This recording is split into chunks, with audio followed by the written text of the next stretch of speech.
Hi there, I'm Teresa Dufour with CT Style Express. We're living in a challenging time, and now more than ever, it's crucial to have a plan of safe care. But what exactly is that, and how can you form one for your family? Here with some answers and advice is DCF Commissioner Vanessa Dorantes, along with Department of Mental Health and Addiction Services, Commissioner Miriam Delfin-Rittman. Commissioners, thank you so much for joining us and giving us information about this important topic. Good morning. Yeah, good morning. Thank you for having us on. Sure, absolutely. Commissioner Delfin-Rittman, I want to start with you. Having a child changes everything, right? We know that if you're a mom or a dad out there, but it could also create mental health issues, substance abuse issues. Kind of run us through that.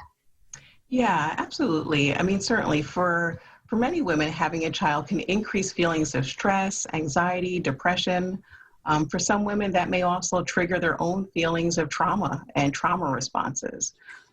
Women may then rely on unhealthy coping strategies in some instances, probably not all instances, but in some instances to cope with those feelings of trauma. It could include using substances. So that is something that some women may be at risk for.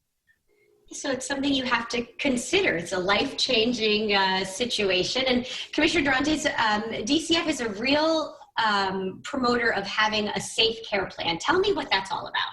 We are. So plans of safe care came out of federal legislation that was born out of the Child Abuse Prevention, Treatment, and Services Act. Child Abuse Prevention Services Act. Oh my goodness, that was a mouthful.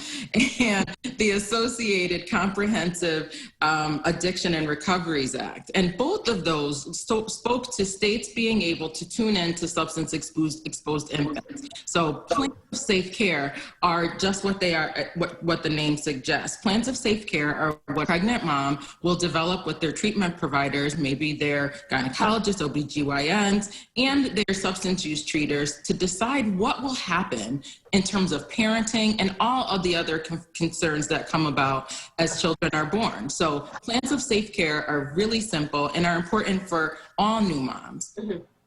Absolutely. I'm assuming dads can be incorporated into this as well.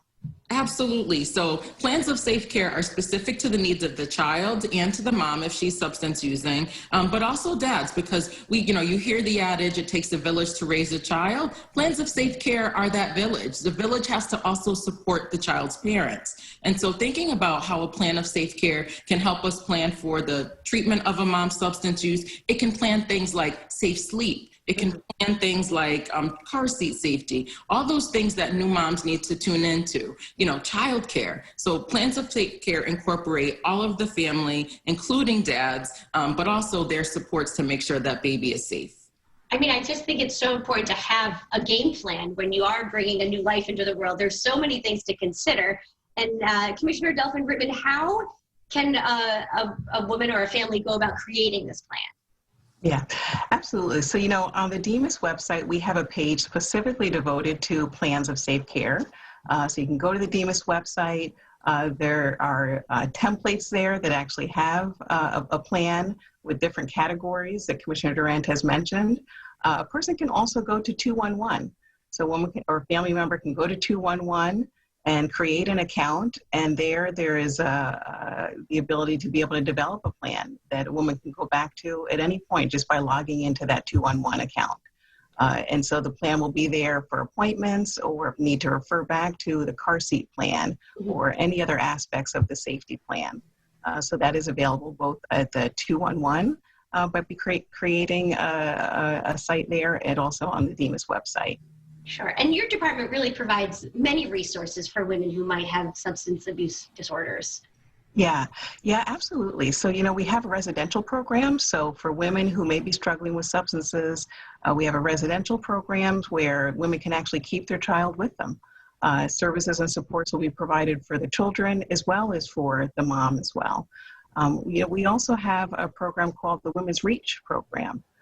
That's a program where women are connected with other women in recovery who help them to sort of navigate services and supports, to include developing a plan of safe care.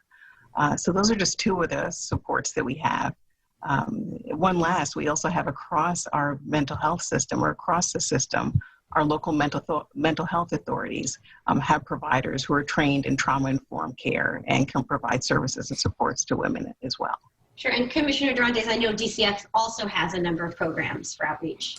We do. You know, plans of safe care start with the hospital. Hospitals reach out to our care line, which has a portal, CAPTA portal, that they will input this information, and then DCF will work by asking questions about whether or not this substance abuse reflects a reasonable suspicion of abuse or neglect, or this notification to connect moms to their providers to realize the plan of safe care. So we work together very closely with DEMIS across the lifespan to make sure mental health needs are met. Sure. Well, Commissioners, thank you so much for the information. It's so important that we learn about how to create this plan. Of course, you could learn more over at 211, and we appreciate all the information. Thank you. Thank you, Teresa. Thank you. Thank you for having us on. Sure.